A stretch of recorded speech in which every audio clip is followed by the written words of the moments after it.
Look, what if I told you there was something you were missing? What if I told you that Jesus doesn't really fit into your description?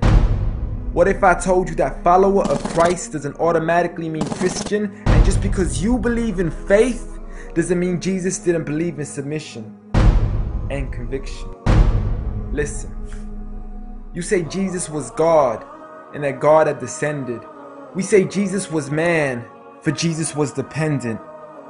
Our God is all great and cannot be comprehended. You say that God was murdered, or do you believe that he pretended? See, God gave us brains and God gave us logic, but I guess God wanted us to use them in everything else except for this topic. It's like wearing a cross and proclaiming that you love Jesus, when if God was murdered on the cross really shouldn't please us. I mean, would you be wearing an axe if it was used to chop your mother up into pieces? See, this is what happens when you believe in faith, but fail to believe in reason. See, we used to worship the Creator until Satan turned us to the creation. We began to worship the people and neglect the one who made them. We began to believe that God had died, but how could a God even be created? A miraculous birth, and therefore the Son of God was begotten. See, the creation of Jesus was easy, but you seem to have forgotten that God says be, and it is, just like with Adam, a concept too complex for the church to merely fathom. But he was the creator of the universe, for all we know, even more. And so what if we can't see him? I mean, what you acting like our universe is small? I mean, there's still so much we're still yet to explore. I mean, there's still so many things as human beings we still haven't seen, touched, heard, or saw. I mean, our eyes can't even handle the sight of the sun. So how can we possibly handle the sight of our Lord? See, Jesus used to pray, but in your opinion, who'd he pray to? I mean, if Jesus was God, surely prayer would be of no use. Or did he only require it when he needed to know the truth? Like when God wasn't sure whether it was the season of the fruit. Or maybe he prayed when there was something he couldn't do.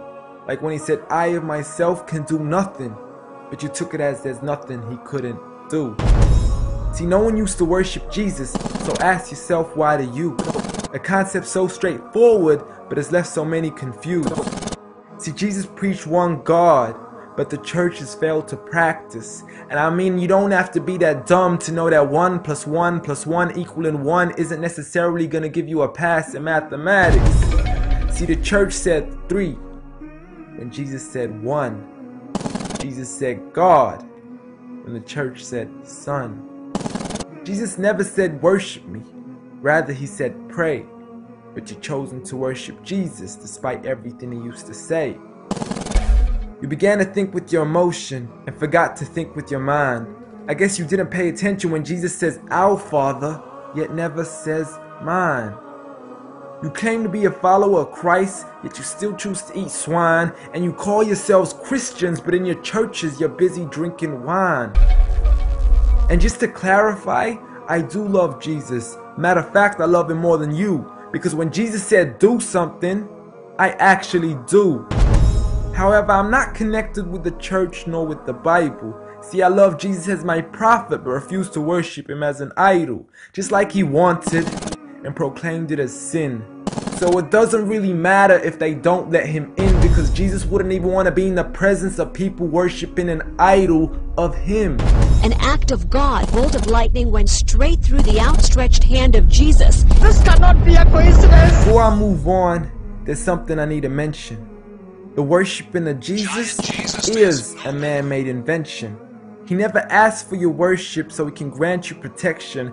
Rather, he asks you to alternate your prayers towards another direction. To God and God only, and pray that he accepts them. And know that just because you love Jesus, doesn't mean he feels the same way about your affection. See, what you believe in is exactly what he resented. Matter of fact, it's everything he despised. See, the worship of creation goes against the very message he supplied. So you began to follow a religion and called it love in disguise, because love can be good, but love can be blind. Giant Jesus is no more.